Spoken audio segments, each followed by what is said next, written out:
Hey guys, Britt here. Welcome to End Times Bible Prophecy. Make sure to hit the subscribe, like, and share buttons. Well, this is part 2 of a special alert I put out a few videos ago about World War III and global empire and how they are drawing near. And there's a specific reason that I believe they are drawing near outside of the signs that we see pointing that the Bible talks about, pointing to the tribulation, 7-year tribulation, and the stage setting for that. But there's a big news story that took place that I think has been overlooked by a lot of people. It's this one right here. We went over this in the previous video. I'm not going to dig too in depth to this, but it's Pentagon to develop drone swarms with an eye toward future China war. And we're going to talk a little bit more about this because that video, there wasn't enough time to go into everything that I wanted to talk about in that video. And also based on the questions, well, the comments that I got in that video, it was very clear that a lot of people didn't understand the significance of what we're talking about. So we're going to address those questions and make sure that everybody gets the key takeaway from this, which is really a big deal. It means as these technologies develop, if certain Bible prophecies are not fulfilled before they are fully developed, the development of these technologies will lead to the fulfillment of end times Bible prophecy. And we're going to explain how in this video and look at what is going on right now, because we are getting very near to this time. So as a little bit of background, as a refresher, I want to go over this right here.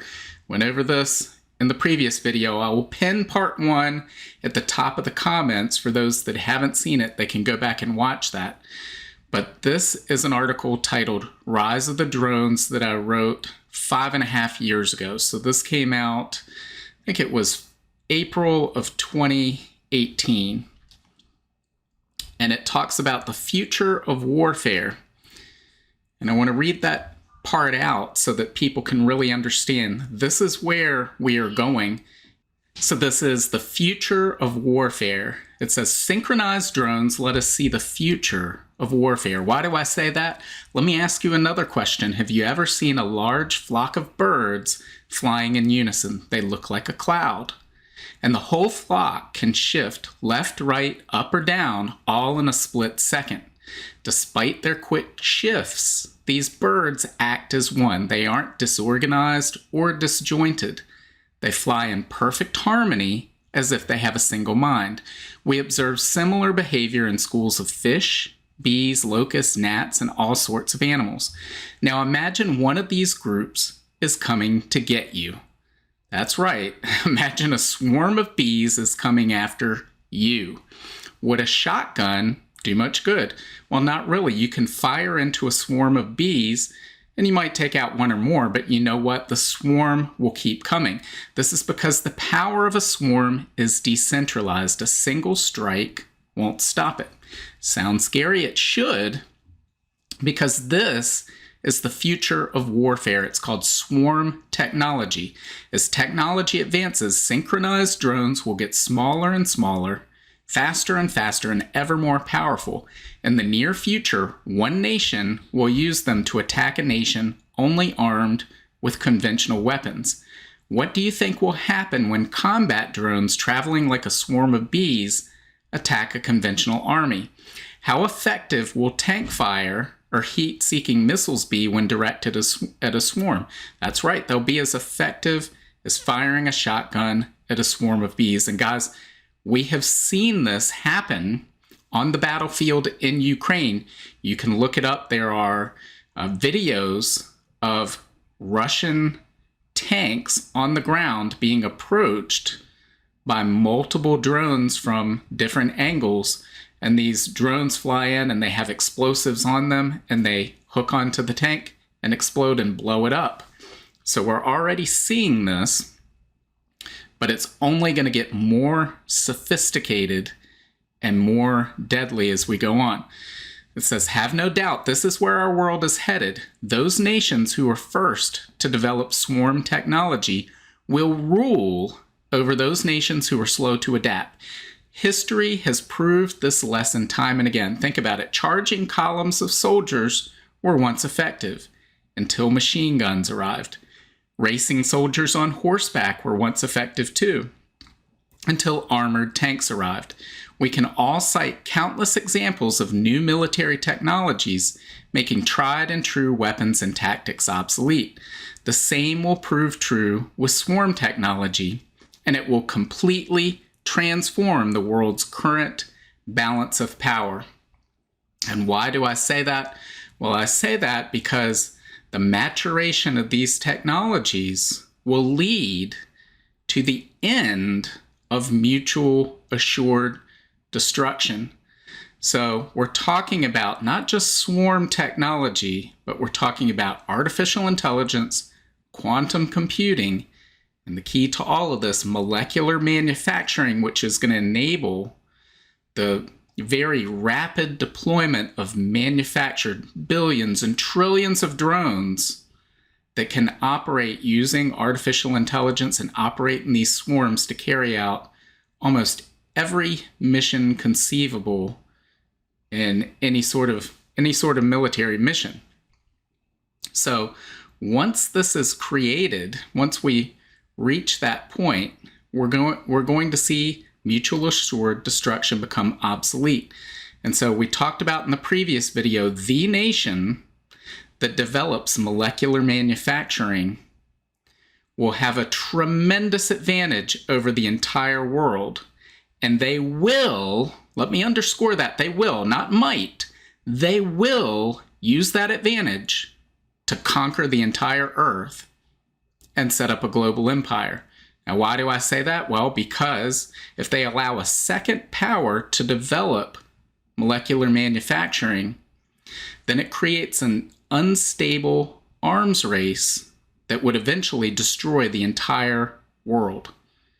And they all know that. So whether the motives of the power that developed this are good or evil, whatever they may think it is, they will use this advantage to conquer the earth. And guys, there were a lot of comments on the last video about this won't happen. Before this happens, another nation will use nuclear weapons to strike them and destroy them. And I don't think you understand. First, all of this will happen in secret. They aren't going to say, hey, we developed this, just want to let you all know. No, it will be done in secret. And the way the world will find out is when that nation or group of nations is using that technology to conquer the world. So that's when it will be found out. At that point, you can't fire off nuclear weapons, because that's the whole point that we're trying to get at with the story is mutual assured destruction will be obsolete because nuclear weapons will become obsolete. You won't even be able to fire them, guys. So to try to illustrate this and help, wrap people's mind around this concept, let's do a little thought experiment. Imagine you create this technology where you can create billions, trillions of drones, maybe drones the size of my fist, and you can deploy them into all the waterways, all the oceans of the world, and form a mesh net. You can set up the precise location where each one of those is going to be deployed so that if anything bumps into them or rattles them, well, it's sort of like a radar system. They communicate with each other. And when you deploy that system, it's like flipping a switch and lighting up all the world's oceans and waterways. So any submarine carrying a nuclear payload, well, you'll know exactly where it is. And that's one of the key underpinnings of mutual assured destruction is, well, I may know where your land-based or even space-based nuclear weapons reside, but you have nuclear submarines under the ocean, or you may have these K-clubs located in, in a ship. It looks like a container ship off the coast, and it has a nuclear weapon. But using these technologies, you will be able to determine where all of those weapons reside and you would be able to disable them before they can even be fired. Because imagine the last video we talked about, they want to create these mothership drones that go to an area where an exercise, a mission needs to be completed, and then off of that come hundreds or thousands of additional smaller drones that have a shorter range, and they can accomplish the mission as a swarm. And so imagine you have something like that in the ocean. You've identified an enemy nuclear submarine, and you send in this mothership drone that maybe on the radar screen of the submarine under attack, it looks like some sort of underwater creature. And especially when the drones come off of it, well, that's just a school of fish. It's just marine wildlife. This isn't an enemy sub. It's nowhere near large enough to pose a threat until it attaches to that submarine and starts to disable it so that it's unable to even fire its nuclear payload. So can you understand? That's just one example, and it's just a very rudimentary, crude example of what we're talking about here. But the abilities of whoever develops this technology, these technologies in tandem, but specifically molecular manufacturing, will have a decisive advantage over everyone else in the world. And guys, that's where we're headed right now. We are, I believe, on the cusp of this. Now, does that mean tomorrow? No. But I believe we're getting very close when they're publicly saying some of the things that they are saying. So let's look at one of those right now. This is from the New Yorker. It's a piece from just a few days ago. It says, AI and the next generation of drone warfare. The Pentagon's Replicator Initiative envisions swarms of low-cost autonomous machines that could remake the American arsenal. This is what we talked about in part 1 of this series about the Deputy Defense Secretary in the United States of America was talking about this initiative. There she is right there. And so let's read on. It says, on August 28th, the Deputy Secretary of Defense, Kathleen Hicks, announced what she called the Replicator Initiative. And we're going to talk about that in just a second and how significant that is. An all-hands-on-deck effort to modernize the American arsenal by adding fleets of artificially intelligent, unmanned, relatively cheap weapons and equipment. She described these machines as attributable. Now, I find that word hard to pronounce, but basically it means we're talking about attrition. So you can, just as we talked about with the swarm of bees, you can fire a shotgun and take out several of those bees. But in the scheme of things, the whole swarm's still coming after you. So that's what they're talking about here. We want cheap drones that we can lose in the battlefield because we know we're going to lose them. But that's okay. We can lose a bunch because we know there's a whole bunch more coming right after. And whatever you can take out, it's a meaningless small percentage. So it says, meaning they can suffer attrition without compromising a mission. Imagine a swarm of hundreds or even thousands of unmanned aerial drones communicating with each other as they collect intelligence on enemy troop movements. You will begin to understand the Deputy Secretary's vision for Replicator. Even if a sizable number of the drones were shot down, the information they gathered would have already been recorded and sent back to human operators on the ground. In one sense, Hicks' announcement during an address titled The Urgency to Innovate at a meeting of National Defense Industrial Association did not signal a wholly new approach. 5 years ago, for example, the National Defense Strategy was already calling for major investments in artificial intelligence, noting that we cannot expect success fighting tomorrow's conflicts with yesterday's weapons or equipment. Since then, the DoD has spent billions of dollars on artificial intelligence. Last year alone, it allocated close to $900 million to support nearly 700 AI projects. Still, as Hicks pointed out, many such technologies ended up cratering in the so-called Valley of Death, never getting adopted, even when they demonstrated success in the lab or on the field. Her audience included numerous military contractors whom she called on to out-innovate our competitors. In another way, though, the Replicator Initiative is a radical departure from business as usual in the Department of Defense, and I believe that's true. It is meant to accelerate the invention of military technology in order to change the way the United States fights wars and practices deterrence. Keep that in mind. The way it practices deterrence. What has our deterrent been in the past? Well, it's been our nuclear arsenal. It's been mutual assured destruction. They're telling us that's changing. And that's something to not lose sight of. Replicator, Hicks declared, would field I can't even pronounce it for whatever reason. The attritable autonomous systems at scale of multiple thousands in multiple domains within the next 18 to 24 months. As she envisions it, there will be constellations of these systems flung into space, scores at a time, pods of small solar-propelled boats outfitted with sensors trawling the ocean and relaying real-time intelligence. What did we just talk about? Flocks of aerial drones, some conducting surveillance and others carrying weapons. Instead of concentrating Defense Department resources on exorbitantly expensive and complicated equipment, which would have to be operational for decades to justify the cost, that's a key point.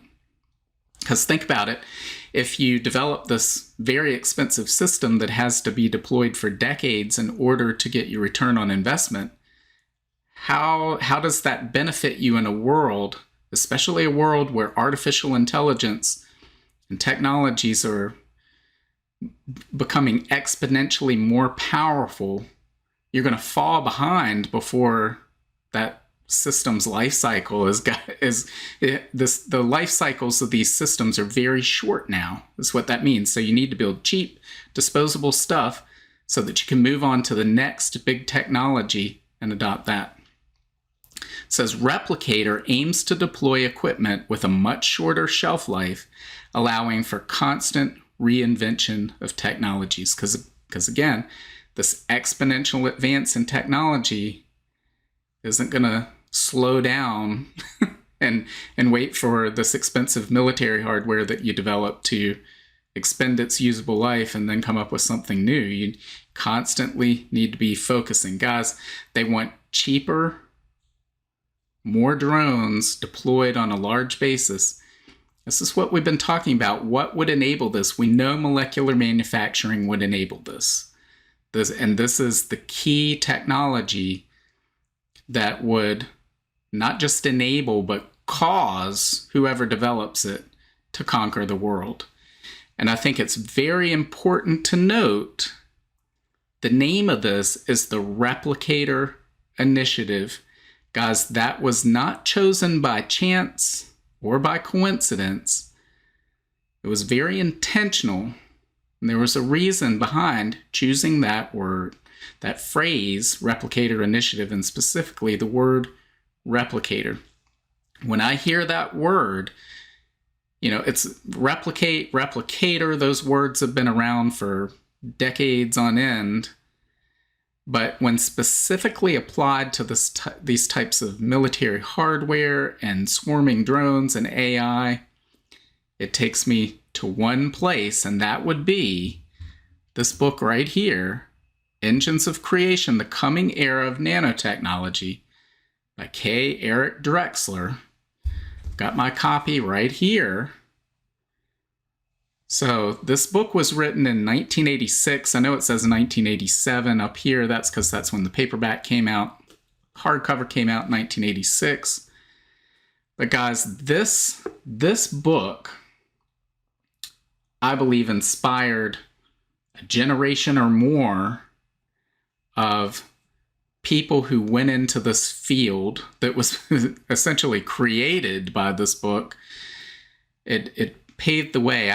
There's no doubt in my mind there are people working for the government developing these technologies right now who were inspired to enter the field by reading this book, where you will read about replicators. And I want to read one passage from this book that I think will stand out. And keep in mind, this was written in 1986. Well, it was published in 1986, meaning it was probably written in 1985. And the thoughts that went into it, the notes that went into it, predate even that, which shows this is the genius mind you're dealing with here. But it says on page 173 of the copy I have, which is this one we're looking at right here, it's titled Engines of Power. And it says certain kinds of replicators, here we have that word, and AI systems. So here we're talking about artificial intelligence back in 1986. And for a lot of people, artificial intelligence wasn't even on their radar until ChatGPT earlier this year. But many people have been talking about these things for a long time, guys.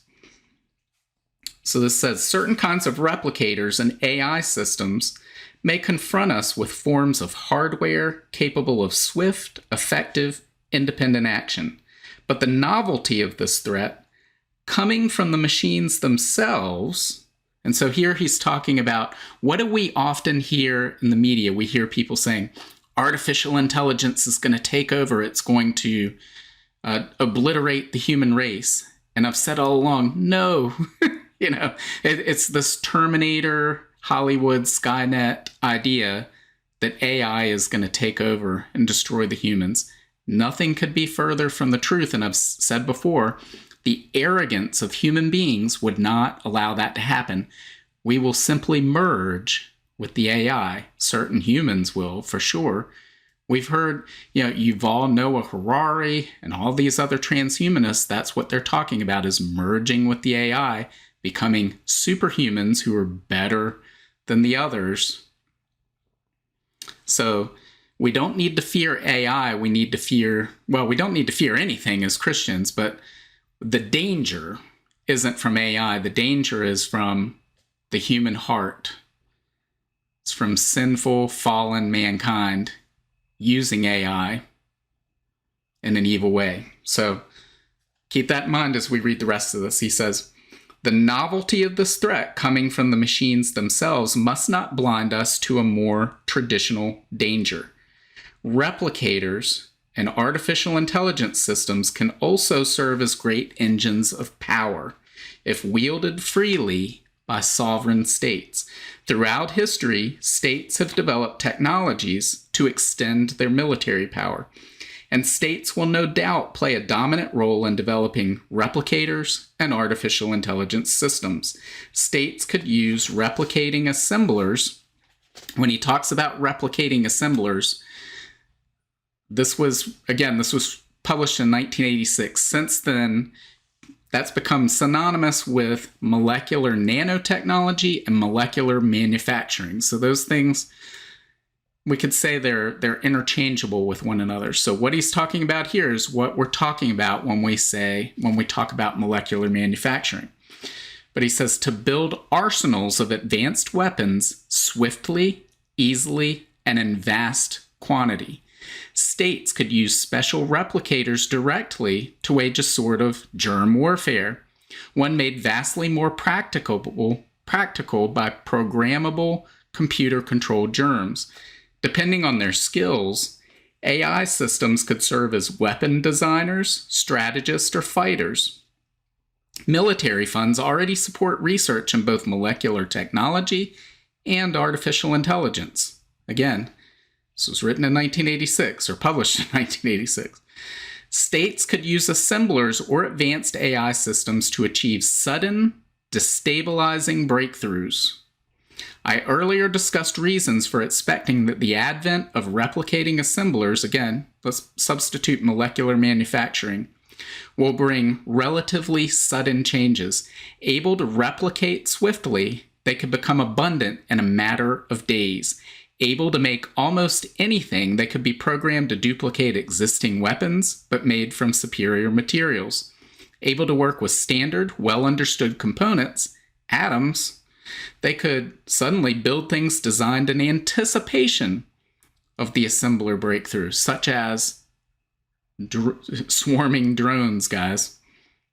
These results of design ahead could include programmable germs and other nasty novelties. Here's the kicker, guys. He says, for all these reasons, a state that makes the assembler breakthrough, and again, molecular manufacturing, let's focus on that. And I'll read it like that. He says, for all these reasons, a state that makes molecular manufacturing could rapidly create a decisive military force, if not literally overnight, then at least with unprecedented speed. So guys, I hope that makes it clear what we're dealing with here. When he says a decisive military force, he's talking about an unrivaled military force, meaning no other military or all the militaries in the world could oppose it. Where have we heard that language before? Well, in Revelation 13, we hear, who is like the beast, who can make war against him? And he says here, a decisive force like that could be created, if not literally overnight, with unprecedented speed. So in a matter of days, maybe weeks, of achieving this molecular manufacturing, this assembler breakthrough, whatever nation or group of nations that do that will have the ability to create a decisive military force, meaning they could conquer the world. Mutual assured destruction becomes obsolete, guys. You won't be able to fire the nuclear weapon. It won't be a threat anymore. That's what the end of MAD means. It means it's no longer a deterrent. And they will be able to strike and conquer, and not only will be able to, but again, I'm going to say this multiple times in this video so people understand, they will have no choice. They will use it to conquer the world, because the alternative is to allow a second power to rise up. And you would set the stage for an eventual conflict that would destroy the entire world. And so they aren't going to allow that to happen, guys. No matter the intent of the power that develops this, they will use it to conquer the world. So on that note, let's look at this next article, because these articles are appearing everywhere right now, which tells me we're getting nearer and nearer to something. This one says, Marine Corps leader eyes drone swarm launched from above beneath waves. The U.S. Marine Corps is interested in using unmanned submersibles or surface vessels as motherships. What have we been talking about? For swarms of one-way drones, according to a top modernization official. Real-world employment of such technology would mark a significant step forward for the Corps and the Department of Defense, as both seek to exploit uncrewed systems, autonomy, and hard-to-detect weaponry in preparation for a potential fight with China or Russia.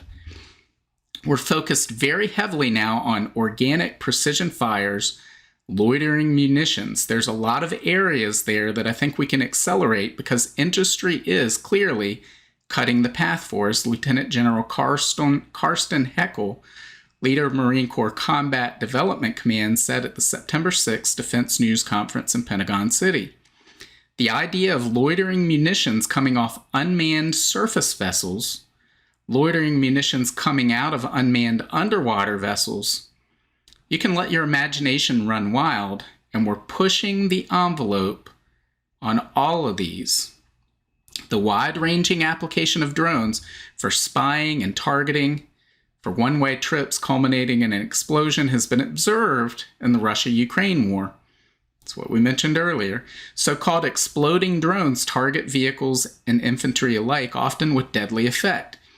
While Marines have yet to test a combination of unmanned surface vehicle, unmanned underwater vehicle, and attack drones en masse, trials are possible in the near future. Boeing's extra-large Orca could be a candidate, according to Heckel. The company in July published footage of an Orca beneath the waves. Its mast extended, but provided few additional details. We're not experimenting, but we will, he told reporters at the conference. Imagine a fully autonomous, unmanned underwater vehicle that can go out, get within X range of an area, surface, launch thousands of loitering munitions. He's talking about swarms of drones. So imagine you're hanging out waterside, a nice pristine bay, and something surfaces, opens up, and a swarm of drones comes out at you. That's what they're talking about here. And so launch thousands of loitering munitions that are fully autonomous and then slip back below the surface. The Corps' much discussed revamp Force Design 2030 includes a call to quickly develop and field loitering, swarming munitions. I mean, read that again. Its much discussed revamp includes a call to quickly develop and field loitering, swarming munitions. Guys, we're seeing these stories pop up from different places. I don't know how far away molecular manufacturing is. It's clear that the military is moving in a direction where they are in clear pursuit of that as an objective. Hands down, no doubt about it.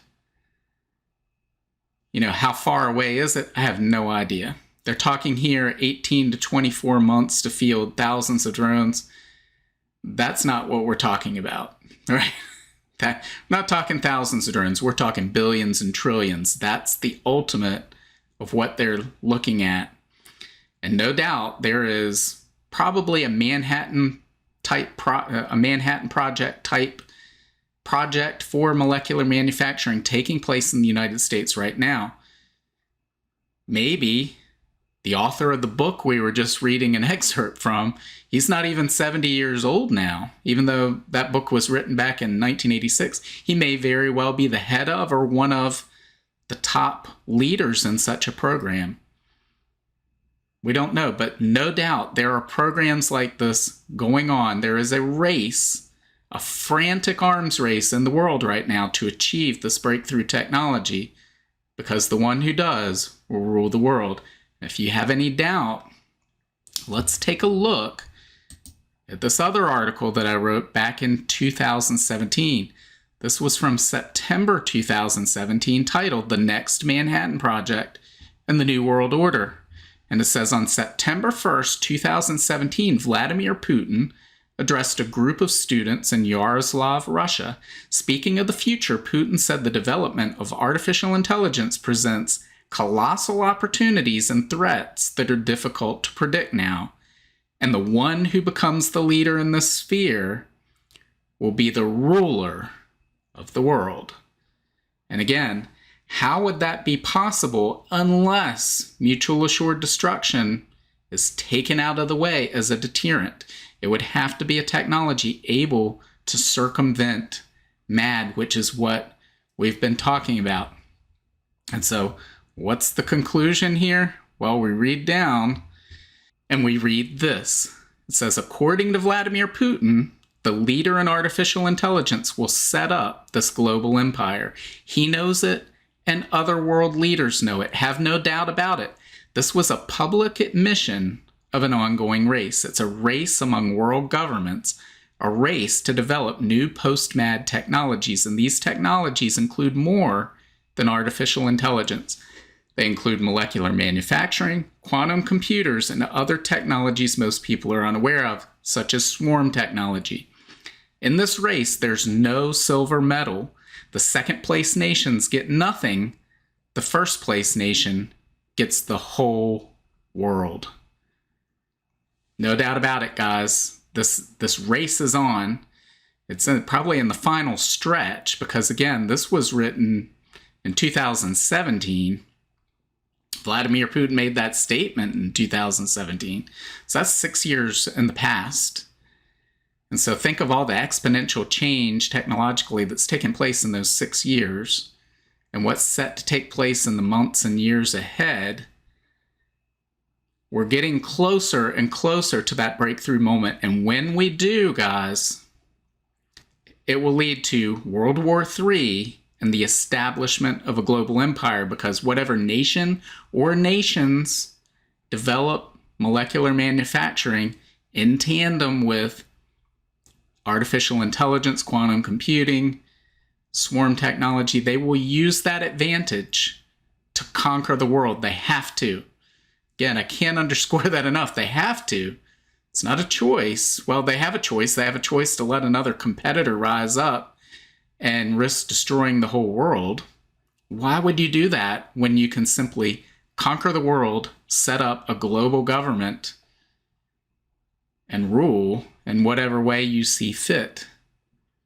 That's what's coming, guys. We're drawing near to that time. Exactly how near are we? I have no idea, but it's not decades away, I can tell you that. It may not be tomorrow. Is it 5 years away? Is it 3 years away, 2 years away? I have no idea.